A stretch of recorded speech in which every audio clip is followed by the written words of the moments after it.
Welcome to Season 9 of the RAG Podcast, the show where I speak with recruitment founders all over the world who are willing to share the truth behind building and running a profitable recruitment agency. Not just the headline numbers, but the real stories, the wins, the mistakes, the sacrifices, and the lessons that come with growth. So this season is more than just turnover or headcount. It's about profitability and the balance it takes to make a business really work for your life. Every week, an authentic story from a real founder who's been there and done it and wants to tell you how. So whether you're scaling your agency right now or you're thinking about launching a recruitment company and wondering how you're going to do it, the RAG Podcast will give you the insights and the inspiration you need every single week. Ricky Burns is the founder of Pulse Group. That's Pulse Recruitment and Pulse Solutions, a standard recruitment company, but also a statement of work management consultancy. Ricky started his business in September 2024, and in just over 12 months, has done over 1.2 million in fees and 1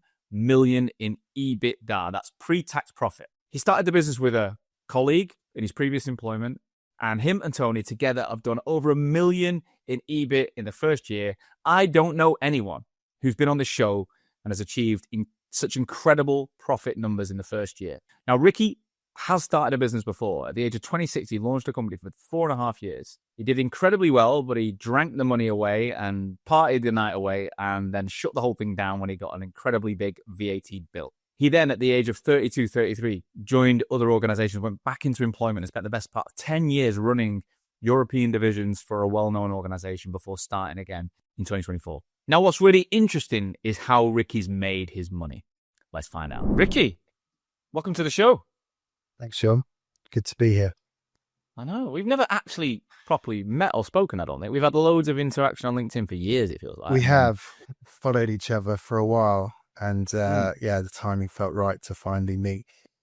Yeah, finally get on the show. I love it. Well, look, I've done you an introduction, but I always prefer you guys to start off with a real introduction from the horse's mouth. So tell us about you right now. Give us a bird's eye story, and we'll go back and tell the big story after. Yeah, of course. So obviously my name is Ricky. I'm 20 years, well, about to be 21 years of recruitment experience. And I am co-founder of Pulse Group, which I co-founded with Tony Mulcott, my business partner.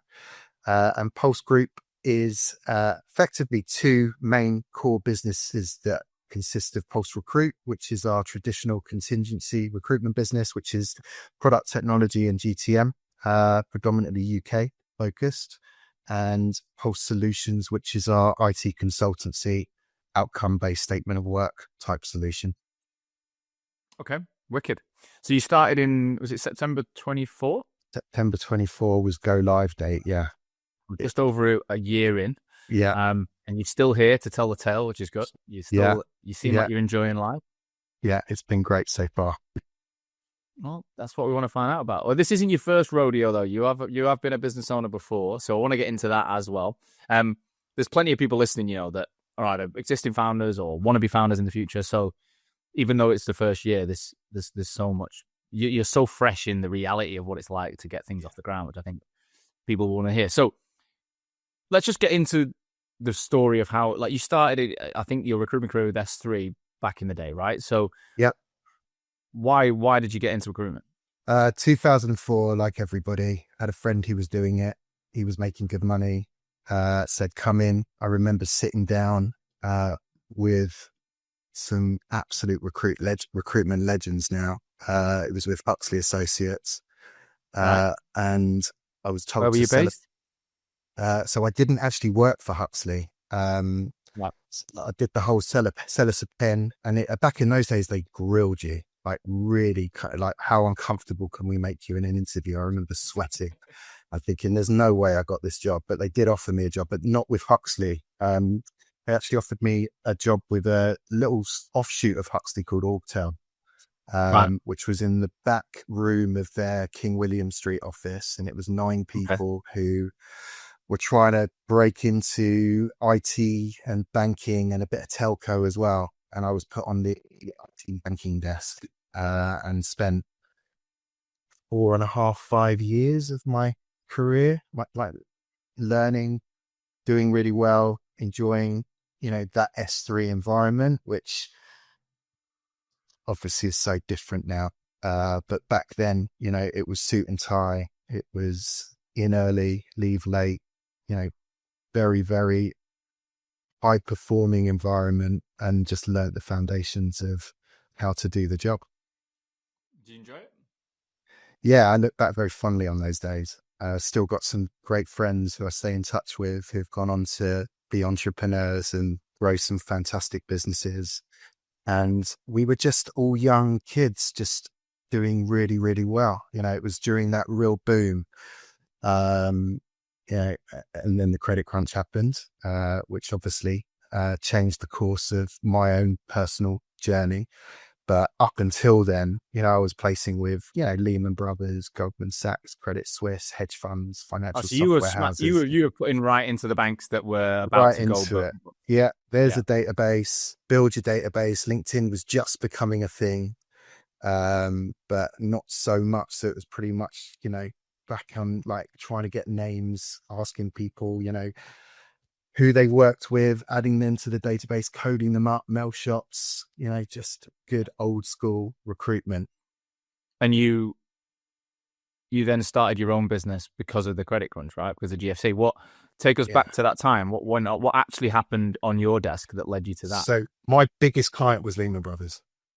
So one day I had about 150 grams worth of pipeline, which was a lot back in those days, even more. You put it into real time money now. So it was a massive thing. I remember just picking up the phone and people were like laughing, like, are you joking? So before I knew it, all of my pipeline was gone, and we were all sitting there trying to do some business.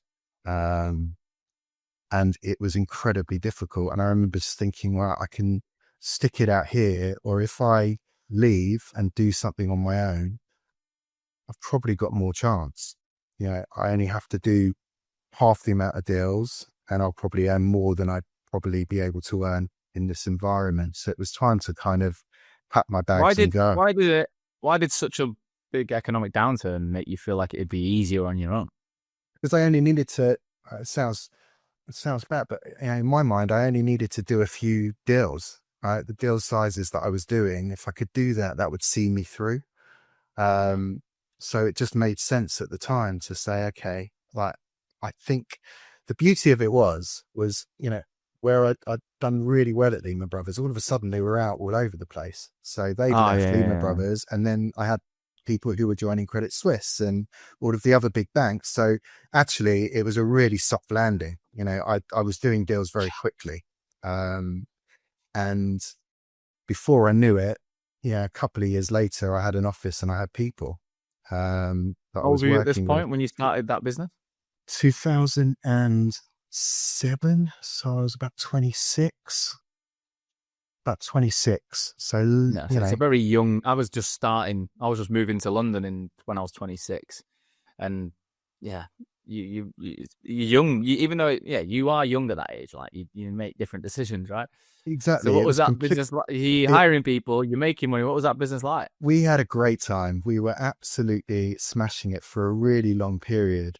And it was still back in times where RPOs weren't a massive thing. So you could literally build a relationship with a hiring manager, and you could do deals, and HR would get involved at the end. And so we had about 3 years of just really, really strong billings. We grew it to about, I think at our peak, grew about 7 heads. Yeah, and that was a big thing at the time. But I could sense the market was turning. In terms of RPOs were coming in, internal recruitment was starting to become a thing. I'd noticed that I was suddenly sitting on briefings, whereas before I would be having a one-to-one with a manager. Now there were 6 agencies all sitting around a room taking a brief and nervous to ask a question. And it started to become a lot harder. And then you partner that with the fact, really, I didn't know what I was doing. If I'm really honest, looking back, I can't believe that was even a thing.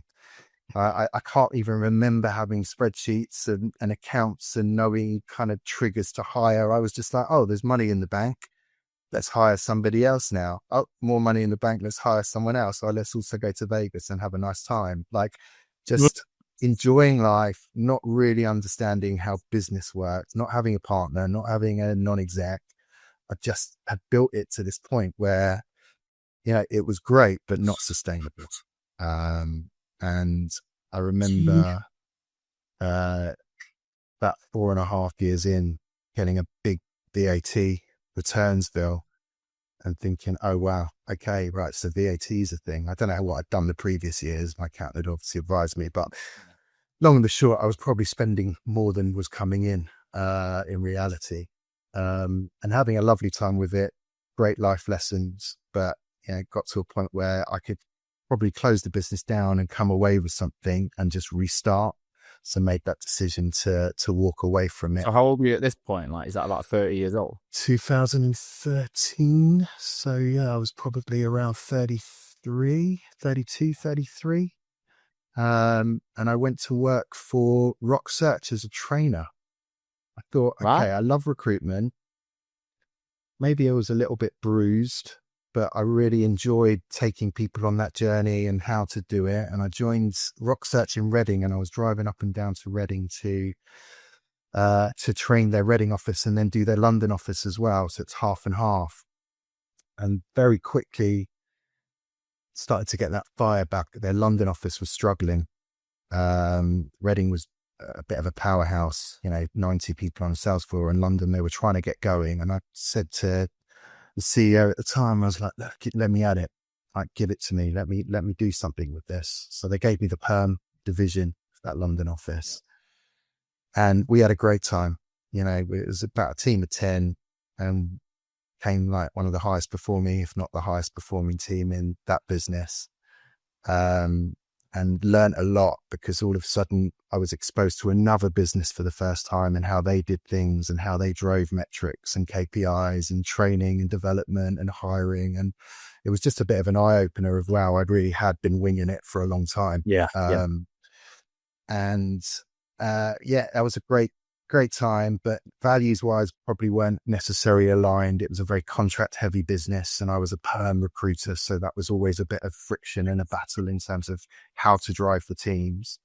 So I remember Salt reaching out and inviting me for a conversation with Elliot, the CEO. And they just seemed like a different type of business that was maybe more suited to where I was in life. It wasn't suit and tie at the desk. They were a bit younger, trendier. They were doing blogs and events and stuff. I was like, okay, this is interesting. And then spent a massive portion of my career as from sales manager up to European MD with Salt. You were there for just under 10 years? Yeah, it was about 9. So what made you want to be another entrepreneur? Like, you fly in at Salt, you're MD of Europe, you've already been an entrepreneur. Where was the kind of itch that came back? So I think it's always been in me. But I kind of pushed it to the side, and actually I think I convinced myself for a very long time. Now I'm destined to work for somebody now for the rest of my career. I prefer that. It keeps me on my toes, and all of the excuses that I would make to myself. But in reality, I was probably always thinking, if I could maybe just skip the first year, wouldn't it be nice to maybe go and do it? Because obviously, I had ideas on how things should be, and the culture that I was working in, worked for Salt, but sometimes it didn't completely align to kind of the business that I would have liked to have created. And we went through that boom that everyone did post COVID. So we peaked at around 40 heads in my unit. It was all perm. I was never allowed to look at contract, which was sometimes a bit of a frustration for me, because, I just felt like, okay, maybe there's more that I could be doing. Mm-hmm. And then obviously the crash of 23 happened, and I all of a sudden had 40 heads, big head count, and a massive team that wasn't performing or reaching anything like the numbers that we needed to. So I had to go through a horrible period. They were all like post-COVID delivery type people. Yeah, we did it. What everyone did, right? We took advantage. We had brilliant clients, massive corps that were exclusively working with us. We'd really developed kind of an RPO type embedded model that worked for us, and I'd actually moved the strategy to away from spot business. Let's really focus on some big key clients, and that will kind of build out delivery teams from there and have account directors, and that was working brilliantly until obviously it wasn't. And then everybody's scrapping around, and similar story that you would have heard. Lots of people fantastic people that I really cared for, but just weren't able to cut it. And we weren't able to give them the time to be able to upskill either. It was a big unit. So downsized the team. It was a tough time, lots of pressure, lots of, I wouldn't say panic, but, we moved quite fast. I think, really January, February, the first signs, if I actually retrospectively look at it, the signs were probably a little bit earlier. It was probably the quarter, but wasn't probably measuring the right metrics. The billings were still coming in, but was I really focusing on job flow per head? Was I focusing on interviews per head? They all were staying stable, but actually with the headcount growth that we were experiencing, they should have been rising and going up. So January made our first kind of round of redundancies, kept an eye on it. Okay, we go again until the team was cut down from, this peak 40. By the time I left in December, when did I leave? January, March of the next year. But by the time I left, I'd left the team of like 15. And then the market was still not great. So why did you leave, or were you told to go? How did it go with you? No, it was, we had a business in London that was, at one point about 100 heads strong. There were 3 managing directors. There was myself doing tech and creative, perm. There was a contracts managing director, and there was a marketing and sales managing director. And you go from a team of 100 plus to a team on the perm side of only, collectively 30? Do you need 2 managing directors over that? So I was offered a different type of role to go and basically become like commercial director. I think it was pitched to me as a chief commercial officer, and effectively go out, work with all our existing clients to try and source solutions. But it meant not having a team anymore. And for me, I loved my team. I loved growing my team. We had such a successful time, and it pained me to kind of walk away from them. And I didn't want to be there to see them. Like, it's kind of that. Yeah. My baby under somebody else. And so, we parted ways. It was a conversation. It's not going to work for me. It's time to go. And my commercial director at the time, Tony, we'd always talked about, we should be doing something. So timing wise, I had a nice summer with the family. I was thinking, what did you do for 6 months from March to September? Well, I had a really nice summer. A really nice summer. Like, financially, I was okay. Like, I knew that I needed to sort myself out, but it was enough time to go, all right, take a bit of a breather, work out what I want to do.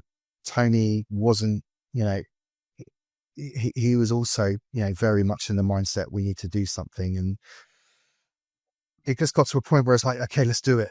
I think I was at my kid's sports day, and I was sitting there just watching my kid at his sports day, thinking, I want to be around to do this.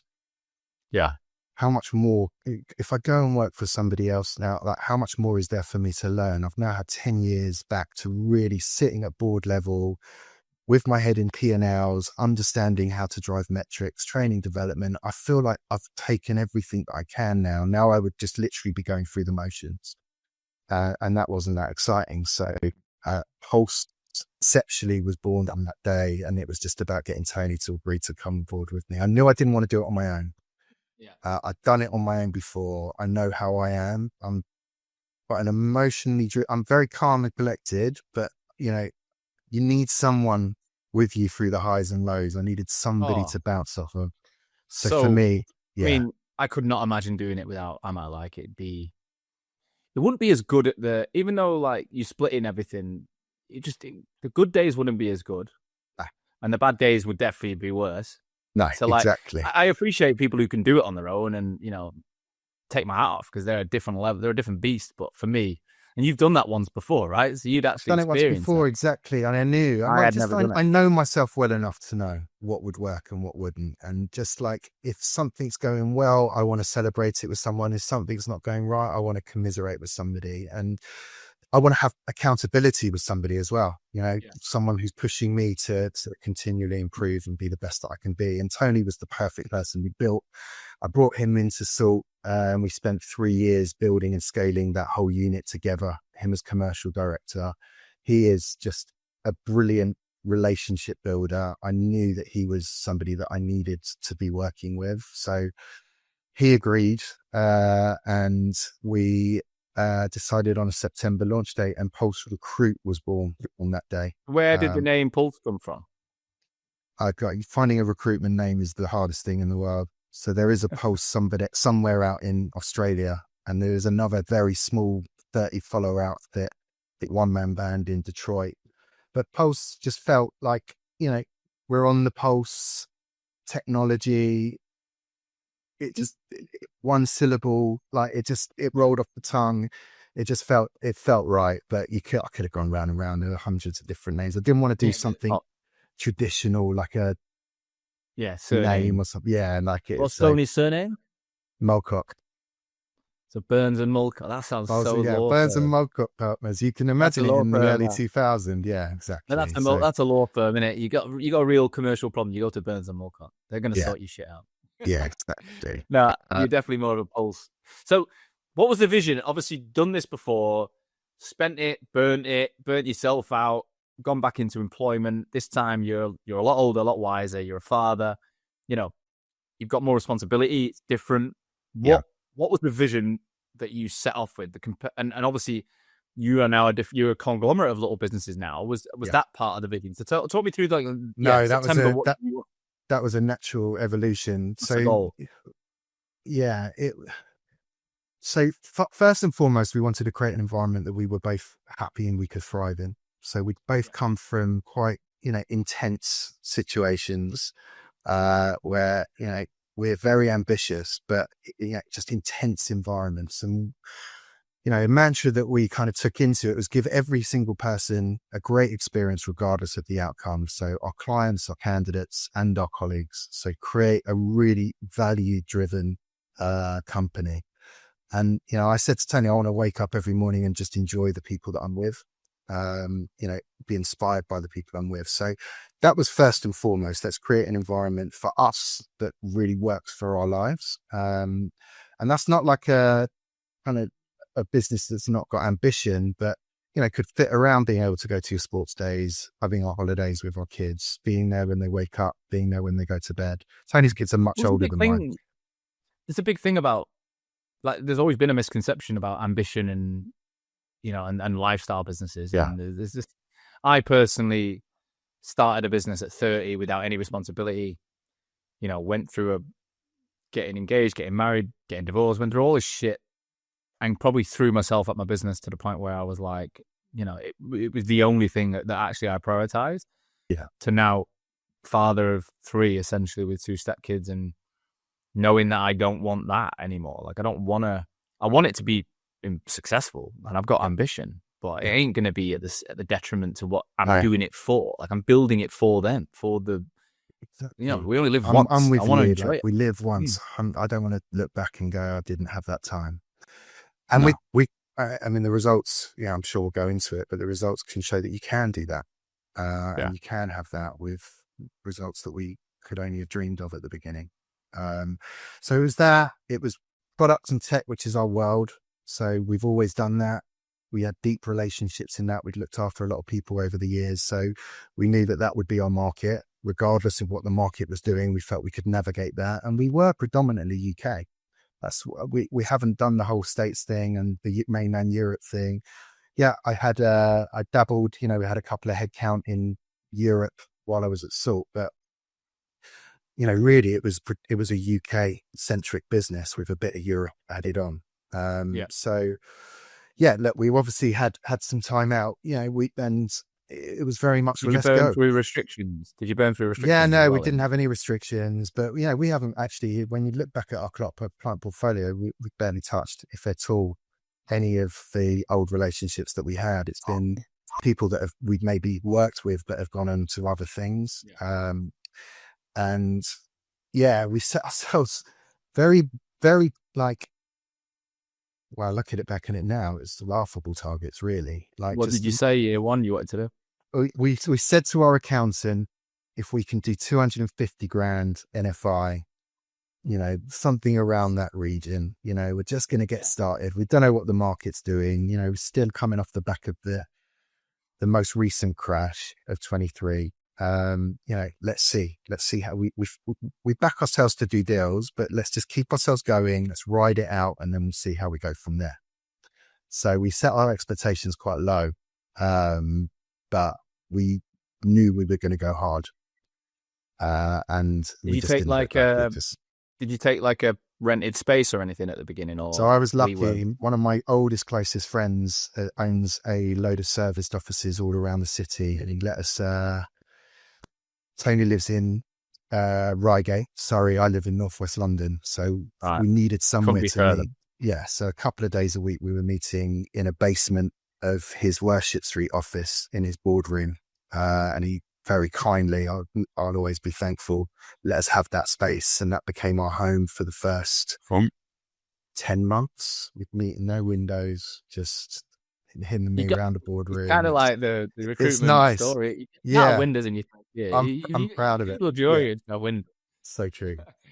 So what was that year like then? You obviously got back out there. You've been pretty active online. Yeah. You're not scared. You obviously learned a lot of Salt. You're very digitally focused business. Yeah.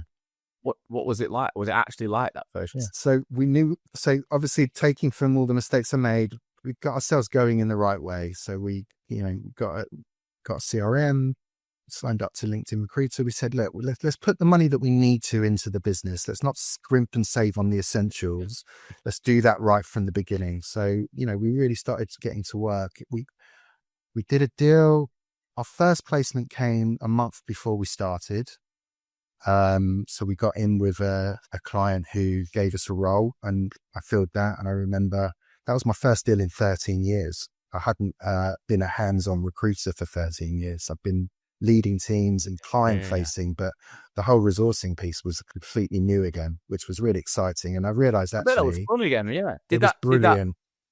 Was there any fear though? Was there any fear that you maybe completely? And I think for me, I talked about recruitment for 13 years. I told people how to do recruitment for 13 years. I think there was always that part of me that was like, can my ego take it if it doesn't work, if I'm not good? Can my ego handle it? Because I've always maintained best practice, but in theory, all I need to do is everything I've told people to do.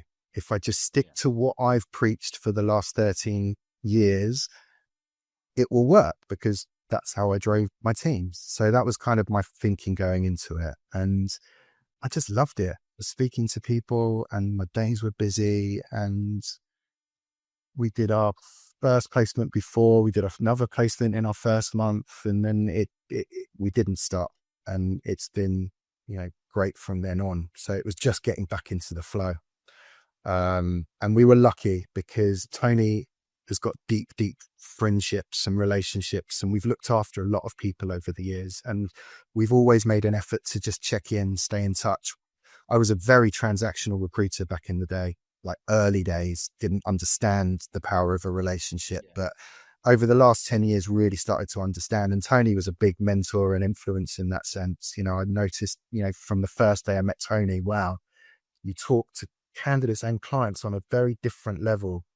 I was probably still my own personality, but maybe a little bit still client customer, relationship, consultant customer relationship. What I learned was actually just check in with people. COVID helped with that, checking in, helping people when they were made redundant.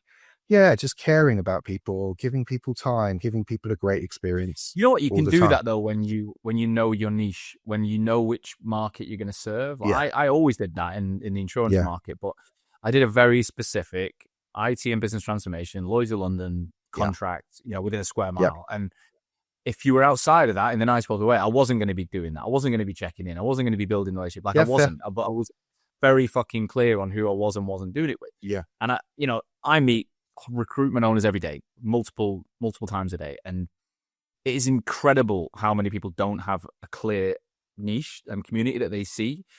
They don't have it. They can't really explain because they're so focused on what they might lose by going, I do this. They're like, well, but I've done a bit of that, and we've done a bit of that, and we've been a product of our success, and we've made a lot of money just doing a bit of this. Yeah. I'm like, yeah, but you can't be relationship driven with that approach. No. You can't. You don't have the time. You can't see it. Like you can't visualize it. I look at the recruitment industry like I can put my arms around founders in the world, like Australia, US, UK, Europe, Dubai. I can see it. Now, it's all in my mind, but I'm like, that's who I serve. They're the relationships I build. People like you, we don't know each other, but I feel like I know you. And I'm like, I'm building that all over the world. And if I suddenly was like, I'll do a bit of an estate agency and SaaS sales, and it'd all just fall apart and it'd become a complete transaction. And I don't want to work that way. No, and we made the decision pretty early that we weren't going to go was it inch wide, mile deep. It was technology and it was product, but I think if we hadn't have been a little bit more agile in terms of it's within that space, right? We're not going to just do Python. We're not just going to do machine learning. We're going to service the client, right? The client is what we're going to really understand, as long as it's in that kind of world. So we were doing, one day I was doing a QA engineer. The next day I was doing a dynamics engineer. The next day I was doing a solution architect. And we were a little bit like, okay, you want us to do a head of people? Okay, well, that's going to open up a good network for us. Okay, we'll do a head of people. But it was very much understanding the client. You could be client led, and you could meet the right client. Yeah, exactly. I think it doesn't matter which way you slice it, as long as you can build that community. Yeah. I was lucky that it was client and candidate was better. It was only 3 types of candidate: BAs, PMs, program managers, the odd developer, the odd BI role, but majority was BA, PM, program. Lloyd's of London insurance. So your heads of change, heads of programs, they were the people you were building relationships with. And, and the program managers would drop in and drop the roles back at you because you'd placed them exactly or you hadn't, but you built it. Same gig. So what did you build in the first year? So in our first year, we did 1.3 million. Something like 1.3 million. Well, if we go January to, because we're kind of really in our first financial year, right? Still, but this year so far, we have done a combined net fee income of, I should know off the top of my head, but it's changing every day, right? But as it stands today, we're about 1.4 million January to now. If January invoicing to now. Booked, yeah. That's incredible. Just the two. I mean, I know you've built a team, but is that just you and Tony? So it was Tony and I. So I've personally done about 940, and Tony's probably knocking on the door of about 5, something like that. What's the average deal value for you on that? We're probably. I mean, the interesting thing, Sean, is that we were permies who have basically built a 70-30 contract business. Okay. So we can go into that, but the average deal size across perm is probably around 14, and across contracts, we're about 22% margin across all of our. What's the average monetary value per day? Is it like 100, 150 quid or something per day? Net margin around 125, 130. Yeah. That's an incredible business you've built. Yeah, we built it up to, I think, I think we're at our peak at the moment of around 50 contractors across the group, but that's going to change significantly in a positive way through Pulse Solutions and what we've got lined up with that.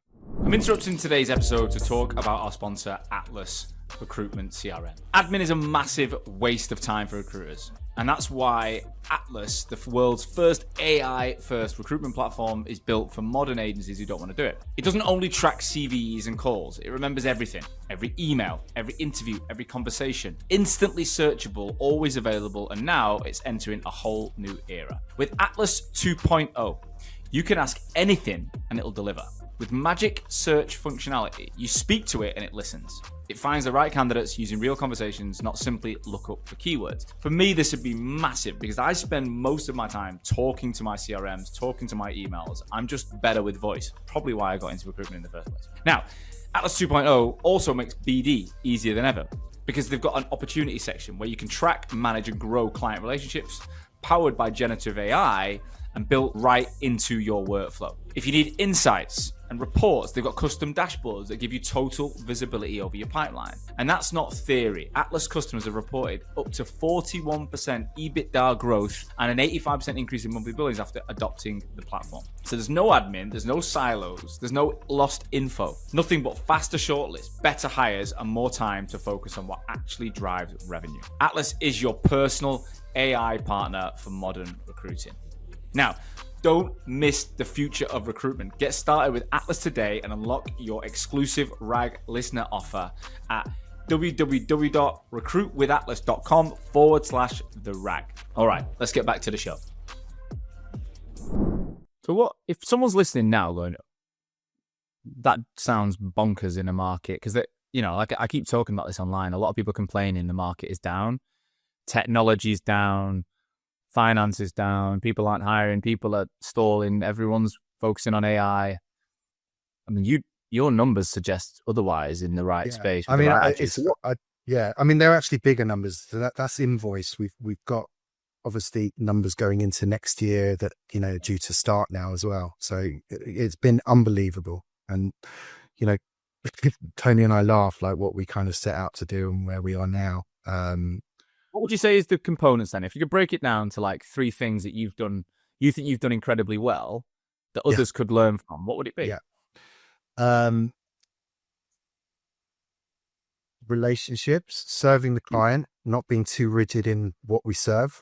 So, you know, we kept it agile, very client focused, giving a really, really strong experience. You know, our fill rates are about, I actually did a launch for Q3 yesterday, and fill rates are on perm 2-1 and on contracts 99%. So we pretty much have filled everything that we've had the opportunity to work with. So, you know, we've assessed the business that we work on, and we've been quite strict on that. We haven't just worked on every single thing that we could possibly get our hands on. So most of our business has been exclusive, and if not completely exclusive, it would only be maybe because we're up against an internal team who are also doing their own sourcing. Are you very adamant on that, or like you're not going to touch it? No, not at all. We'll always look at it as a case by case. But if I actually look back over the portfolio of clients that we've worked with, we were really, you know, because I sold solutions at Salt for such a long time, a big part of my evolution there was how to really farm a client, how to understand what was going on in that client and create a solution where they didn't need to go anywhere else. So commercially, thinking about, well, what works for the client as well as what works for us. So we haven't been adamant on our fees. We've kept that reasonably open, certainly on perm. You know, if there is high volume, good commitment, exclusivity, obviously let's package that up and let's do something so we can do volume business rather than 1s and 2s. So that's created, if I look at the portfolio of accounts, actually our business is probably concentrated into around 16, 17 accounts where we've done, obviously there's ones with 1s and 2s, but then there's, you know, 300k accounts sitting there that we've already kind of written business with and have existing contractors with or permanent business going on with. So if a client says, why would we work with you? You're a year in, like you're a year old. Why? I guess in a way, what we've been lucky to be able to do now is create really good case studies very quickly. So, you know, when we started, we didn't want to put any logos on our website because they weren't our logos. Yes, we've worked with you, but they're not ours. So now we're getting to a point where we've got some good collateral where it's like, yeah, you're going to get myself and Tony. We're still very hands-on, founders. Yep. We've only hired experience and people that we know and trust. And we've got the evidence of what we can do. Here you go. Here's testimonials. Here's a case study. This was our approach. And this is how we like to work with you. And this is what you'll get in return. So we haven't reinvented the wheel. We are just doing recruitment. But for us, it's the little touches. It's the giving everybody a great experience, really giving the candidates a brilliant experience of that particular client. And similarly, making the client's life really easy so that they know that they're being looked after in the right way and they're seeing the best in the market. So what are the profit margins that you guys are operating at that level? So our EBIT, across the group, we're sitting at 80%. Which is, so it's about 1.1. Makes sense when you got. Yeah, it's 1.1 small... EBIT for the year at the moment, but we're hoping to improve on that by the end of the year. But there can't be many people. There can't be many people who've ever done that in the industry. Who've done $1 million EBIT in year one. That's really nice to hear, and we do feel like we've done really well. I think it's going to drop, because Tony and I have been doing the lion's share of the billings. We brought Louis and Lauren in and Jack in now, and naturally, and Laura on Pulse Solutions. So naturally, as we start to pay out comms and our cost base does increase, I would expect, but I would really like to maintain that, above 55%. Everything we do will be, okay, how can we maintain that? Because I used to sit in the board meetings in my old company and, we were talking like sub 20% return. So I've kind of learned. It feels like a lot of effort for that. I mean, Hoxo peaked at 39. We were making 25%. Now we'll be on, I reckon, 55, 60% this year. Yeah. And I don't want to go backwards. I only want to go up. Well, when you've seen that, of course, you never would want to get it. No.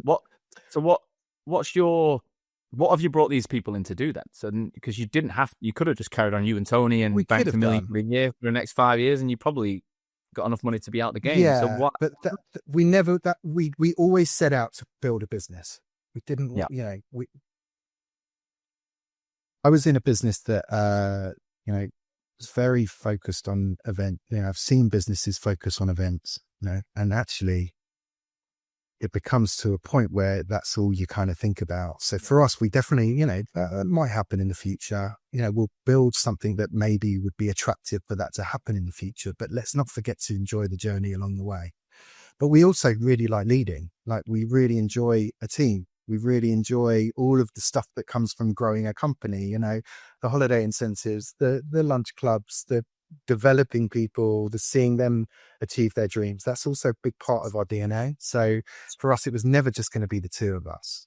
But what we did realize, and what we said early on, was we don't need to be the next S3, Nigel Frank. We don't need to be a massive company. Let's be a really profitable, high performing business. So in our mind, we haven't put a number on it, but I can see something maybe like 25, 30 of us, but just like good lean team that everybody enjoys their life. Everybody has a brilliant platform and opportunity, and the business can provide that, give people their lives, look after their mental health, and lead from the front in that sense. But it doesn't have to be an absolute wow. Just let's keep the headcount at a sustainable level. Because I also never want to go through that whole kind of hire and fire, the markets turn and all of a sudden. So we're very mindful of the lessons that we learned through that period as well. Let's make sure that how have you broken down, like, if you've grown the team, what are they actually going to do? So, because it's probably quite easy when it's the two of you. What have you managed to, how have you sliced and diced for them? So we're product, technology and GTM on the recruit side. And then we have got Laura as our director of Pulse Solutions. So Laura was one of our best clients. And she's a program manager, and she wasn't particularly happy in her last role. And we'd done a lot of hiring for her, and we knew her. We really built that relationship. It was only in January. It's crazy to think we've only known each other for that amount of time, but when she wasn't happy, we saw the opportunity of, okay, this whole solution statement of work piece, which had been so new to us that we started to do really well with her help. Why don't you come and let's launch Pulse Solutions? So we launched that in August. So Laura looks after Pulse Solutions, which is effectively going out and offering IT consultancy. Okay, so let's just stop there a sec. So, because that's a statement of work is like a bit of a buzzword in recruitment that most people say they want to do. Not many people can do and have done very well. I think, especially at the size of your business. Your Alexander Manns and Salts and what big companies. I get it. The smaller end of the market, it's just a buzzword. So, what did you actually do to set that up? Bringing in a program manager permanently, I imagine. Yeah, she's permanent. She's permanent. So that's a big cost base. I mean, you've got the money if you're doing $1 million EBIT in year one, but that's still a big investment to bring someone in who's probably going to, I imagine, base plus some form of bonus structure. And then talk me through so how you structured that? And then also what's the business development and delivery cycle? How have you managed that?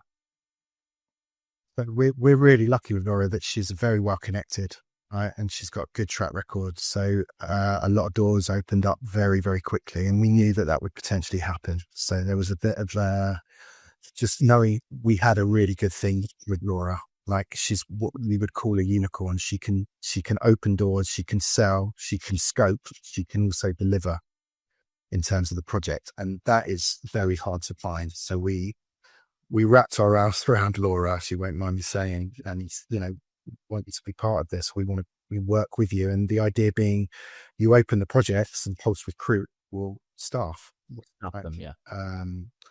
So a Pulse Recruit invoice, Pulse. Yeah, there is a bit of a cross charge. Yeah, absolutely, to incentivize. It's a big part of the job, making sure that she's got a great team.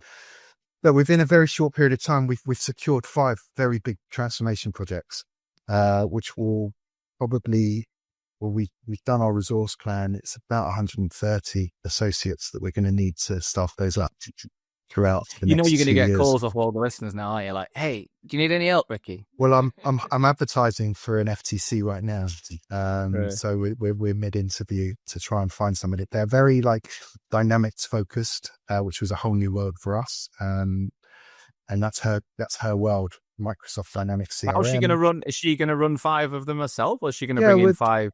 Or the project managers? We'll bring in program managers, project managers, scrum masters, business analysts, developers, functional consultants. It's full staff augmentation, outcome-based time and material stuff. So what's the risk there? Because if you don't hit the milestones, there's some big penalties in that. It's pure time and materials. Obviously, we need to get it right, but we've kind of done it, but we're not completely on the hook. Right. Because for people who don't understand, that you can either go time and materials, which is pay per hour essentially, or pay per day or whatever, and then there's another way of doing it all milestone based, right? So it's project delivery. We were keen to avoid that. The longer term play for Pulse Solutions is not obviously, but right now, just where we are as a business, to start hiring full-time employees and have a bench, it just doesn't quite work for us. But longer term, even midterm, building that leadership team as permanent, and then slowly moving people in to become pure play consultancy on that side. And then Pulse Recruit doing its thing alongside. And there's natural benefits to the two businesses in synergy. Once we're in with a company, there's going to be just pure osmosis opportunity that we can make sure that Do you think it changes does it change your lens of conversation with customers when you've got that solution? So where your competition can just say, we'll find you people for the project. You're like, well, we could also take the project. Like, you've got a different... We're still figuring that out, because, it's whereas Recruit has gone reasonably broad, sector agnostic, more skill specific. That's very kind of skill specific and also industry specific at the moment. It's like higher education and charities. So how the two are going to kind of synergize, we haven't quite figured that out, but I know that it will in time. And the plan with solutions is, we'll have another Laura going out and selling solutions to other industries with slightly different tech stacks. So you basically need to find someone who's got the credentials and networks in a space, and then you can bring them in and build around them, basically. Yeah, that's what we've done. But what we are also very aware of is that's quite a hard skill set to find. So it may well be that we build out a sales arm of that unit that then feeds into program managers who can then do the pre-sales and scoping and get the deals over the line. Ricky, one thing I would say is this sounds incredible, right?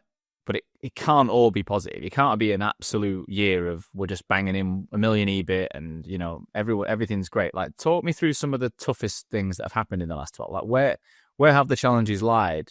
Unless you're an absolute phenomenon, I don't know. You would ask this question, and it's a really, really difficult one because I feel like we've been so incredibly lucky. We've had to work super hard, and I think the hardest bit was the beginning. Yeah, it was the middle of winter by the time we started to really get going. You know, I was looking, you know, yes, we've been really lucky that there hasn't been a month that's gone by where we haven't put money on the board, but it was definitely a slower start. I think we've done around 90 grand between September and December, which we were really proud of. You know, it was a good start, but, you know, we hadn't started the contract piece yet. You know, so that whole uncertainty, it was dark. We were going into the office. It was cold. You know, there were no windows. I think that was definitely the hardest, the panic of, okay, imposter syndrome. Can we do this? And just keeping it going. In terms of like real pitfalls so far, no, but I've long enough in the tooth to know that swallow doesn't make a summer, right? It's been a great first year. Inevitably, there's going to be some really, really challenging times ahead. Like, it's inevitable. Whenever I've thought that things were great, something has happened. I've had resignations in the past, a global pandemic, a credit crunch. It's guaranteed. But so far, it's been good. And what I think we're trying to do is build something that can weather any storm, and not have such a kind of roller coaster every time the market decides to take a bit of a dip. So building out solutions we're hoping is going to really give the business that financial security. What I've learned is contract it helps you sleep at night. It really helps you sleep at night. Like, I couldn't imagine now, like, obviously for 20 years, 19 years, 20 years, it was all permanent. So you were only as good as your last month, and you were waking every month going, okay, what is going to happen? I've got an idea and maybe know my pipeline, but what is actually going to happen?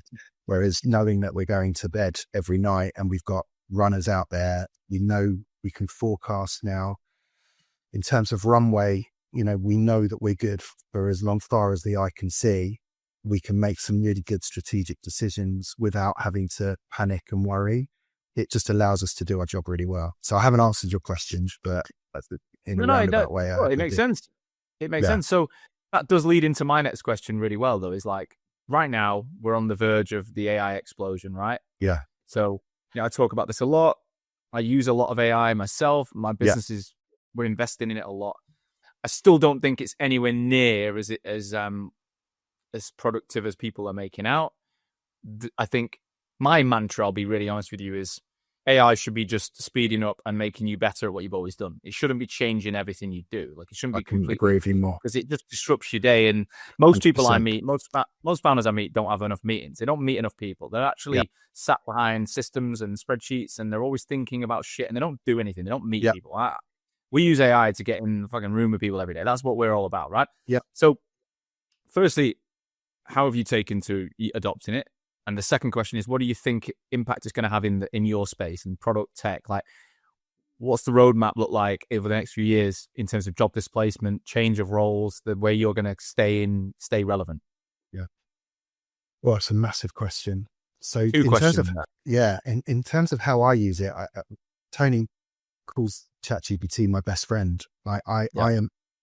I think it's the most incredible thing that's ever come about in my lifetime. It's like the sentient being that I can talk to, and it tells me anything I want to know at any time. And I think I'm slightly ADHD spectrum anyway. I have very strong suspicions. So random thoughts that are popping into my head, but I've built business plans off the back of it. I've forecasted off the back of it. It's helping me. It's like this mini assistant in my pocket that just gives me clarity, helps me break down commission structures, helps me think about EBIT and profitability and everything. So I'm exactly on it how I look at it. It's like a little coach in your corner. Yeah, support it's brilliant.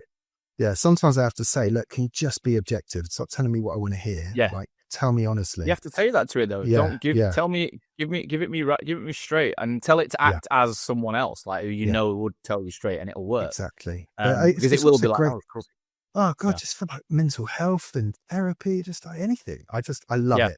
So that is part of my everyday already. In terms of how we've adopted AI in the business, I really like the whole AI note taking stuff. Like for me, that just really makes me so much more efficient. For me to be in a meeting with a hiring manager taking a job spec and knowing that I can just focus on that conversation, it's all being taken down, and then I can summarize to put into my database, but also I can search through my transcripts and say, right, now write me an advert for it. Now write me a job spec. Write me a pitch. How would I sell this to a candidate? Remind me of what they talked about in the comp, like all of the amazing stuff that, how much can I really get down in my scribbled notes? And you were too busy typing or handwriting to really listen to everything. So so that I push and I really encourage all of us to use. And above like that, Loxo, which is the CRM we use, they're now starting to bring in more and more AI features, which I think are really interesting, like LLM searching and, stuff like that, which, I really like the evolution of our database and was a big reason why we chose that one, constantly updating it. But, in terms of like automation and sourcing for us and doing all of that stuff, we haven't kind of pulled the trigger on that yet. And I'm not going to say no, because if there was something that could, if in my mind, imagine a system where I take a job spec from my hiring manager, it gives me my notes, I put that into my CRM, it searches through my database, it shortlists or long lists all of the people in my database that could be good for that job. It automatically WhatsApps, messages them, maybe even have a bot call them just to go, would you be interested? I'm going to put you in touch with a human now. Yeah. I'm very open to that. That's how I see it. Imagine if it then presented me the next day with an amazing shortlist. These people are all interested. Now you go and do your thing, Ricky. That I think could be good. But that human bit, I never want to see disappear. And I think it will for the low level stuff, your kind of labor and everyday, teacher shifts and stuff like that. I can imagine that it will just take care of that, like very high volume, fast paced stuff. Just get it done, send a report at the end of the day, and everyone does their thing. For the kind of more niche stuff that we do, it's so relationship driven. The only thing that would hold me back on it, I guess, is, would I get that initial shortlist? Would people respond to that initial, here's a job description, do you want to have a conversation with a Pulse agent about this in more detail? Or, because quite often we use obviously the scraping tools, get a phone number, see your profile on LinkedIn. Hi, we haven't spoken before. I'd love to talk to you about an opportunity. How's life for you right now? What would need to change for you to be happier?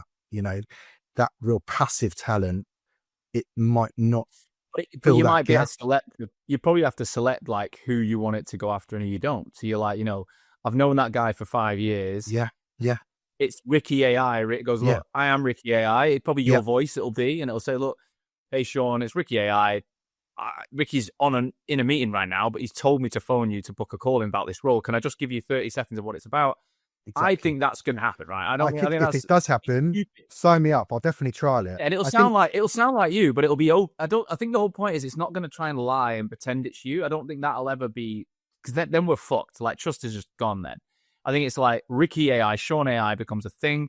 Everyone has their own AI, like voice clone version of them, but it's to try and filter, skim, and you should have you've got to be. I think where things are going to go wrong is when we mindlessly just use AI. Like think about even ChatGPT. I use it a lot for like my diet, my nutrition, like tracking, and it forgets so much shit that I've told it. And I'm like, you do realize I don't drink, don't you? Like I've told you this before. Fucking hell, Sean. Yeah. oh, great point. That inflection point is so important. And I'm like, just fucking remember it. So it ain't foolproof. No, it's just not. incredible at crunching data and and storing things. It's got some skills that, and look, it might get to the point where it's better than us, and that's a completely different podcast. I don't want to go there. Yeah. So, but it will definitely. Sorry, you're about to make a point. Just where I think the bit that I want to know now is where you see your market going, because that's the bit that I think most people, or a lot of people, are concerned about, is the candidate client. The job displacement. Do you see the same roles being recruited in 3, 4, 5 years? Like, I think it's too soon to say in my world yet. Product is an interesting one because it's humans. They're mini entrepreneurs in businesses. They have multiple stakeholders. They're working on features. They're doing market research. They're coming out of ideas. They're communicating. So, I'd like to think that that's got a little bit more legs in it. All right. Software engineers. But they're also people, they'll just use AI to do more themselves, like recruiters. Exactly. Yeah, but that human element is always going to be important. But you were already seeing, there's a lot of product people on the market and not enough roles. And that's for all of our markets, to be fair. So the next question to that then is, why would clients still use you if they've got AI sourcing tools and there's loads of candidates on the market? Why use you? I think I know the answer, but what would you say? The answer? Maybe you can coach me on it later. Why would they still use us? Look, I think, again, we know our markets. We understand what good looks like, so we're naturally saving time. We are able to access talent very quickly in terms of, and look, this is usual recruitment stuff, right? But we have nurtured those networks for a lot of years now. So we understand what it takes to be successful. We're very good at getting our heads around quite niche skill sets. A software engineer, slightly different. Have you got that language? Great. A product manager, you've got to have some good subject matter expertise and understand what they're doing beyond just, I was a product manager. So like working with people to give, a really smooth recruitment experience. But Sean, like I said, we're not changing, reinventing the wheel. We just do what we do really well. Simplicity is key. Yeah. What were you going to suggest? What did you think? No, I was going to say, look, I think where there'll be mass available candidates, ultimately, there will be an inflection point where clients can find those people, but that's not what they're going to pay you for. Yeah. And also, I think the bit that people are really overlooking is where AI goes crazy and there's candidates everywhere and there's AI messages going everywhere. Trust is going to just drop and drop. For sure. So actually, Ricky, the power of your reputation and your name and the key is going to it'll be about who gets the reply. So one company with a faceless AI recruiter bot might not get a response that you get. Yeah. So you can say, and I've got a client who just did a $35,000 fee in the US 2 weeks ago. The candidate came inbound off one of his pieces of content, and the candidate had 0 on their LinkedIn. 0. Like, there was fuck all on there. Mm-hmm. And he's like, so AI would never have picked the recruiter. He wouldn't have even found them on LinkedIn Recruiter. Never mind with AI. So there's so much that AI won't pick up because it's not. It's like saying, I was in Italy and in the summer and I wanted to find a cool restaurant. Well, AI can only find what's on the internet. Whereas when we spoke to people in the actual place we were staying, they gave us some places that just didn't show up. Yeah. And it's like only locals know. And it's like, that's kind of your networking, your conversations, the things that you pick up. I think we've got to lead into that more and more. Ricky, my final question and point to mention is one of the reasons me and you have connected so much is around sobriety. And, I'm almost 2 years alcohol free. I don't call it sobriety for me because I never intended to go sober. I've never been a big drinker. Like, it wasn't an issue for me in that respect. But I did feel like my weight and my general feelings my life was fucking good, right? I had an amazing wife. I just got married. I was a baby on the way. I just had a baby. I had a good business, great friends. Like, on paper, I had everything, but I was like, I constantly feel knackered. I feel a bit shit. I can't keep my weight to where I want it. I don't look how I want to look. I don't. And I'm like, if I'm doing pretty well anyway, Imagine my life without it. And I've got enough people around me that had quit alcohol who just keep telling me how amazing it was that I did it. Anyway, you mentioned you were 3 years sober. Yeah, just over 3 years. And you have burnt the candle at both ends, especially in that first entrepreneurial journey. Like, talk us, just what impact has that had on your life? And I guess, how much has that contributed to this amazing year you've had? Without doubt, there is a connection. So I was probably similar to you, Sean. I drank, but I was a bit of a binge drinker. When I drank, I'm an all or nothing sort of person. So it wasn't like an everyday thing, but a couple of times a month I'd be out with work or, and if I was going to go, I would go. And, before you know, you're then waking up with the kids in the morning and they want you to be the best version of you and your team needs you to be a better version of you. And all your mind is saying is, oh my God, I hate myself and I feel really depressed and not very happy. Yeah. My weight was definitely a thing. So I was probably pushing 15 and a half, 16 stone at one point. I'm now down to just over 12 and a half, probably a bit too much. I did it. I timed it with the marathon actually. So I said, I'm done. And then I said, I'm going to do the London Marathon. So I trained and that kind of helped me through that initial bit. But all of the stuff that you hear, as you know, firsthand, and congratulations for 2 years. Thank you. It's true. It's just like, I feel like mental health wise, for me, it's been the biggest thing because I used to have big highs and quite low lows. And what I've noticed is that I'm much more stable. I don't maybe have those high highs as much as I used to anymore, because the alcohol helps with that. But that is genuinely something to say. Like, there are elements that aren't as fun. Like, we're going to the World Cup next year. We've just booked our flights. We've actually got a work event, and then we're going to go and hopefully see a game. Me and Emma in Vancouver, and I'm like, there'll no doubt be some beers involved for him, and I'm like, me and my business partner turning 40, like, should I have I'm like, so they might, but the reality is I won't. Yeah, because the street's there'll be a moment where I'm looking at it and going, this could have been maybe a bit more fun. But then the next morning, I can remember times where I wanted to quit Hoxell and shut the fucking thing down because of the hangover, and I'll be like, I won't have that either. So I'm after the streak's too important. You've gone too long. I don't want to break the streak. I'm like, maybe that's my ADHD, OCD mind. I'm like, no, I've come too far. I don't want to now have to start again. But yeah, 100%. Like, and actually that high is not worth the morning after for me. And not just the morning after, it's probably the entire week. It's compounding. Because like, I've got a 2-year-old girl turned 2 last week, right? And for the last 2 or 3 months, she's been waking up. She goes to bed perfectly well at 8 p.m., but she wakes up between 2 and 6 a.m. Yep. I go to the gym every day at 5:45, get there for 6, like almost every day.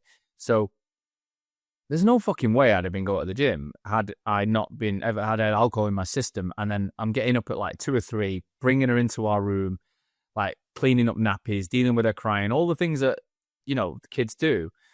Like this morning, she woke up at 5. I was getting up at 5:30, 5:45. And I remember as soon as I brought her into our room, I felt fine. Like I've had like 7 hours or 6.5 hours sleep. I feel good. And even days where she's woke me up at 2 and 3, I'm still in the gym. And I'm like, those moments would never have happened. Like, no way. They would never. And I never wake up and go, or I never get to the morning and go, oh, I really can't be arsed today. I never have that feeling anymore. And to me, that's priceless. And this is my final statement on it. Feeling good is underrated. Yeah. People talk about the highs and the booze and do you not miss it? I'm like, but I feel fucking good. Yeah. And that, you don't. Like, when I probe people, they're very like, oh yeah, I feel a bit shit there and I'm ill there. And I never get like, I don't get like that. I feel good. And that's it's to be celebrated. Yeah, we've gone on a very similar journey, Sean. And yeah, I'm really pleased for you. And I know exactly what you're saying. Yeah, likewise, mate. Ricky, thanks so much for your honesty, mate. And look, you are doing incredible things. Keep up the great work. I've got no doubt people are going to listen to this and want to pick your brains. So if people do drop you a note on LinkedIn, that's okay. Of course. Yeah. And let's get you on again in future. Maybe we'll get you and Ricky AI. There'll be 3 of us on the show. I might even convince my business partner Tony to come and say hi Yeah, next get time. Tony involved. Yeah. Get him involved. But mate, honestly, I really wish you the best of luck. Keep up the great work. Stories like this are what our industry needs right now. We need to hear that people can have incredible starts to business ownership, and the market isn't all doom and gloom. And if you just do the basics well, and you invest in the right systems and processes and take it serious and keep it simple, you can make incredible amounts of money and enjoy it in the process. 100%. Thanks for having me, Sean. Top man. Thanks again for listening to today's episode of the RAG podcast. If you haven't already, please do subscribe wherever you listen to this show. As the more subscribers we get, the more people will listen and the more recruitment owners we can help. As a recruitment founder, you must know that things are changing. AI is everywhere. Cold outreach is getting harder, and job boards, well, they're not what they used to be. But personally, despite the negativity, I believe the future is the greatest opportunity of our lifetime in recruitment, because for the first time ever, a founder with 5 recruiters with a clear niche and the right systems can build the kind of influence, reach, and profitability that used to take 500 recruiters and a global office network. The agencies that are winning right now aren't necessarily the biggest, but they are the most visible, the most trusted, and the ones building inbound demand. At Hoxo, we're working with clients who are running multiple 6 and 7 figures in net profit, outperforming the negative noise and headlines. So, to explain what these guys are doing, I've created a brand new free masterclass video for RAG listeners. In this video, it's less than 10 minutes long. I'm going to show you what these businesses are doing differently from the rest. So the link's in the description. Fill in the form, watch the video, and see exactly how this system that these clients are using could work for your agency. Good luck.